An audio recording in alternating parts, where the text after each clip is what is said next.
Lero panyasa voice box aponi kalindo omwe owanyadira amangoti the DC abwera ndi nkhani zingapo nkhani yoyambirira akuti kubwala ndege la Kamuzu International mu mzinda wa Lilongwe kumeneko kuli umve wadzaoneni komanso iwowa akudandaula kunena kuti ogwira ntchito ya zaumoyo maboma atcholo komanso mulanje kumeneko akumagwira ntchito yawo monyinyirika mosakomera amalawi. Nkhani naso imene aponi kalindo afuna kukamba lero akuti anzathu amene amagwira ntchito m'masitolo a amwenye kumeneko areso amene wandithu akukumana ndi ziphinjo zosiyanasiyana. Leka limodzi panyasa voice box timve kuti aponi kalindo akuti bwanji pankhani zimenezi ndipo akamaliza timangokupemphani kuti musangotisiya choncho mutiuze maganizo anu in the comment section below pompano panyasa voice box. The DC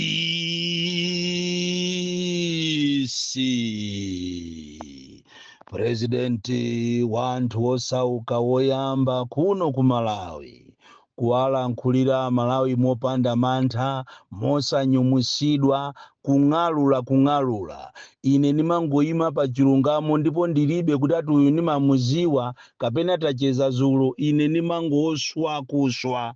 Leronso ndabwera nazo nkhani zikulu ndipo tiyamba ndi Kamuzu International Airport kumene kuli uve kwambiri komanso kumene anthu ake ogwira ntchito amene amalandira alendo kapena kuperekeza alendo ku ndege akumavala masanza uniform yawo kumakhala ngati anayisiya munchini amafuna ayiperese ndiye alephereka kuperesekako chifukwa ndi nsalu uniform yakalekale kupangisa amanyazi alendo. Tikachoka kumeneko uyo tikhulula ulendo kumulanje district hospital kumene kuli umbava woopsa akuluakulu kumeneko kuma medical officers komanso ma supervisors ma HSA komanso akuluakulu apa chipatala chimene chichamulanje achulusa kwambiri kuba. Tikunena pano kwabedwa friji komanso gas cylinder zimene zagulisidwa kumuloza kumulanje. Tikachoka pamenepo ulendo tipitanso ku Tcholo district hospital tikaonenso kumene koko mchitidwe ozunza ma patient auti anthu amakhoza kubwera ku chipatala kuchokera mamawa kuzafika pakana 11 koloko anthu kumene kwasanayambe kugwira ntchito. Posirizira penipeni tilowa ma company kapena maofesi a amwenye kuona nkhanza zimene amalawi akupangiridwa kumamenyedwa kumachosedwa ntchito kumapangidwa nkhanza zosiyanasiyana kumalewuzidwa kuti asapite ku chechi. Koma tisanapite kumeneko munyengo imene iyi ya fetereza osika mtengo amene mafumu komanso anthu aku agriculture ndi mavenda akupanga za chinyengo. Mchitidwe umene ukupitirirabe ndipo inu aboma musagone chifukwa chimene chimakupha chimaoneka chaching'ono. Nkhani yayote kuno ku Malawi ndiyofunikira ndipo nkhani imene ingati simuitenga seriously muziwe kuti izakupwetekani inu a DPP pomwe inu munapanga zinthu zabwino kwambiri kusisa fetereza koma fetereza ali ni mavenda. Kodi musakuwamangira chani anthu amenewa muziko lotembereredwa ziko limene limaoneka ngati anthu ache ndi anzeru koma anthu ake onse ndi osokonekera mitu nowanda lero machosa malodi block kumafusa kuti koma inu mmene Malawi alili mungachose malodi block mmene ili lodi block yapamvera lodi block yapachingeni lodi block ya Muliwonde lodi block yapazalewa lodi block yapakaphatenga kusalima mungalozedwe niyo ndikuchosa malodi block. Popeza ulo galimoto ikabedwa anthu amayimbira pa road block kuti galimoto yakuti ikamadusa muigwire. Popeza anthu akaba zinthu zosiyanasiyana amakagwidwa pa road block.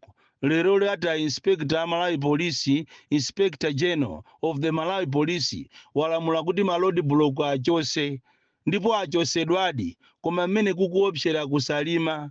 Sindikuziwa kuti adu angu ashuga akaberedwa zisulo zawo ati akagwirire ni ndani. Ziko lomvesa chisoni. Tikupempheni nonse amene mmapanga human trafficking, amene mmaendesa zachamba, amene mmaendesa madragi, amene mmapanga malonda achinyengo nthawi yanu ndino mupange ndalama chifukwa ziko la Malawi lachosa malodi block ziko lotembereredwa. IMCP muli bwanji bwino mukumva kanyunyunyu tweti mukaona ngati mboma simuzatuluka ati ndiye mwamba kumadandaula kuti akutizunza akutimangira anthu athu ino ni makape kwambiri ino ni mabulutu kwambiri mmaona ngati ndi chani mmene mukamanga anzanu muja mukaona ngati muzakhala amuyaya kaye ine ndiye mwanimanga more than 15 times ndipo ineyo ndimangothokoza mulungu kuti kumene kuja ndimalowa ndikutulukako opanda kudwala BP makape inu 3 days yokha mwamba kudandaula akutizunzira anthu mwamba kudwala misana ndiye mudwala ditu mwamba kuyenda wheelchair ndiye muyenda ditu mwamba kudandaula ndikumanamizira kudwala ndiye mudandaula ditu mmaona ngati ndi chani ziko limasintha tiyene tizisamala mawa lathu osamasamalika ilo ndi ziko at the blink of an eye zinthu zimakhonza kusintha inunso a DPP inu amene muli pa chiongolero inu samalani musamale ndi mawa chifukwa mukamautenga maudindo anuwa ndikumautenga ngati mukuyandikana ni mulungu ndikumayiwala kuti ndi omwewo mukawapangira kampeniwo muzasakamuka ndipo panopa musamutengere ati muthalika uja iye uja afuna asungire gasi yace ndi ujati wayamba kumakupangirani kabineti rishafu ndipo iye uja ndi no nonsense amene ujayo akunyokani kopya amene atazipanga anda perform kapena aziyerekedwa amene siku linake muzamuona azazukatu muthalika uja nonse azakuchosani mu kabineti azasiyamo anthu ena osamasewera ndi ziko osasewera ndi vota lero tikuyamba ndi nkhani ya Kamuzu International Airport makamaka khalidwe limene likupanga Airport Development Limited amene analemba anthu kuti azilandira alendo kapena kuperekeza alendo ku ndege kuyang'ana uniform yawoyo khangati kapena anayisiya munchini amafuna ayiperese uniform yong'ambika kusokesa anthu achita kutopa nako kusokesako pakana materala ayamba kunyanyala kuti izi zanu zizatikwana kodi ziko ilili ndi la mtundu wanji ziko lina liliyonse kuti liziwike kuti ili ndi ziko limayambira pa airport koma kuno kumalawi ndikomvesa chisoni kuona ma uniform anthu akumachita kuvalira majuzi nthawi yotentha kuti abise kung'ambika zona iniyo zona ali hako kapena Airport Development Limited mungamava zike anthu ma uniform ong'ambika kodi azungu kapena alendo akamabwera akulitenga ziko la Malawi likukhala ziko la mtundu wanji even olokupita ku toilet mazi wokhaokha mazi andi company imene ikuchita clean kumeneko ati munyache khanali wa MCP ndiye ati sako alipira anthu onde akumanyanyala ndiye tu kuma toilet kukumakhala kothimbirira konyasa konunkha ndi ziko lomvesa chisoni kwambiri choncho ma authorities nonse akuluakulu ma authorities akuboma ndani muyang'ane nkhani imene iyi mwachidwi nkhani ya ku Kamuzu International Airport even olobakiri muluzi airport mukanayiyang'ananso kuli uve okhaokha ma airport athu awa akumapetedwa penti ngati bokosi la maliro lakundilandewa kuika ati khaya chani penti wina wache koma ziko la tiziko lomvesa chisoni kwambiri choncho anthu akuvutika kopya ku Kamuzu International Airport alendo ena pakana amafika povula mala yawo kuti ayingotenga anga watu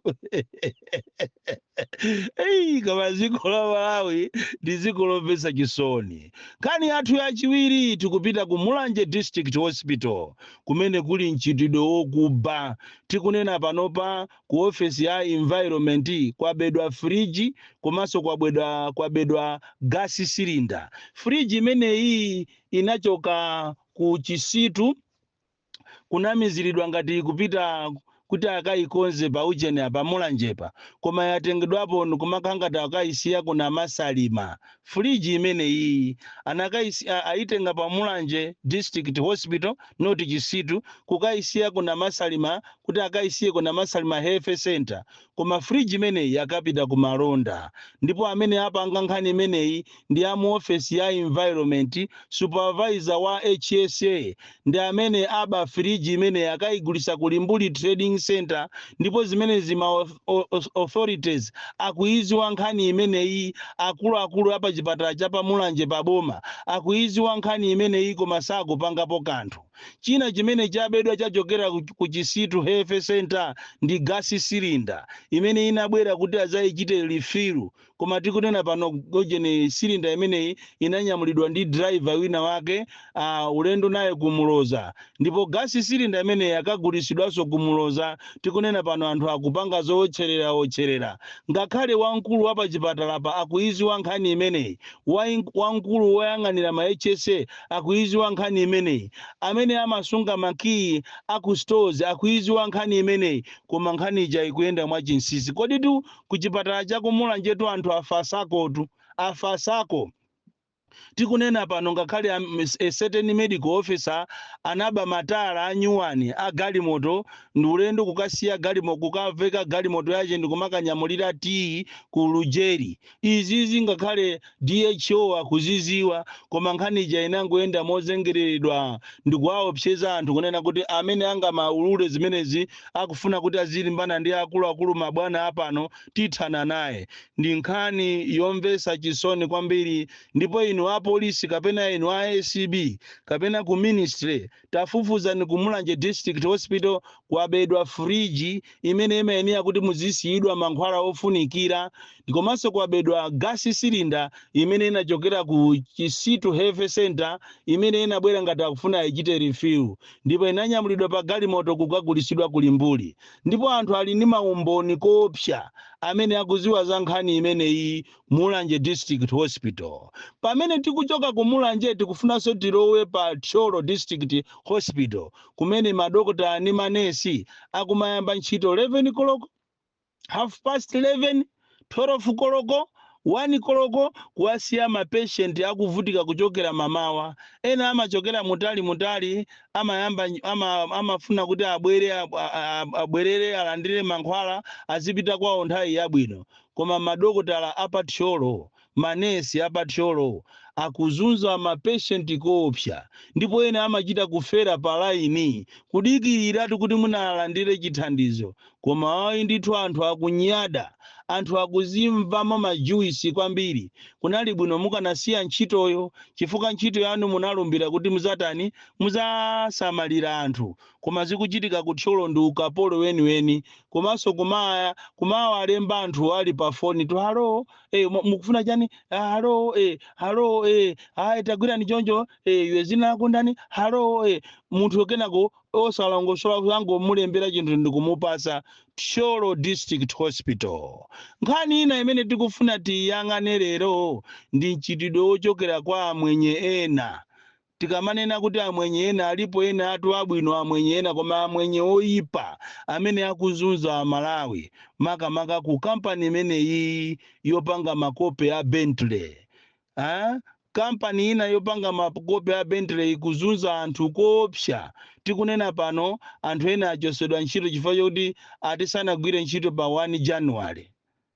Kutereko ukankhala kuti wasanzika kuti ufuna upite loweruka ku chalichi, ndiye kuti iweyo zako zakuvuta. Ukasanzika kuti ufuna upite la Mulungu ku chalichi, ndiye kuti zako zakuvuta. Komatu iwo amapita lachisanu kunzikitu apa General Corner.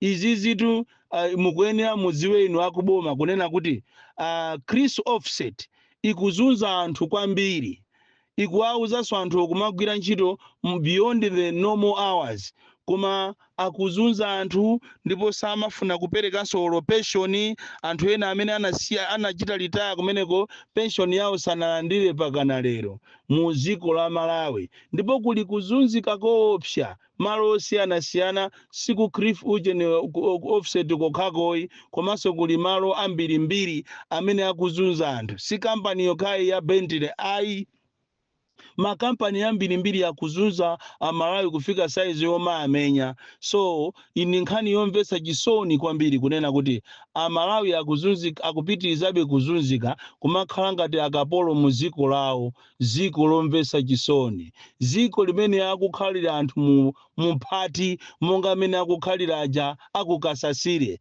Pakana leroto anthu aja adakalibe pa kampu, ndipo tinkaona ngati DPP imene yalowamo ayuza mphamvu za president monga amene apangira pardon anthu akaidi, akanapanganso mphamvu kunena kuti uyuyu munthu amene akuzunzika kukasasireyi, mwana uyu akuzunzika kukasasireyi, gogo amene akuzunzika kukasasireyi abwerere ku malo awo. Koma pakana lero kulizi anthu akukasasire adakafunafunabe chilungamo, adakafunafunabe kuti akapeze malo kuti azikakhala, koma akuzunzika kwambiri. Bon Kalindo, ityoke, inyenyeke, nimangidwe, the most dangerous and deadly child from Jeza village, T.A. Mabuka, Box 76, Mulanje, Malawi, Southern Africa.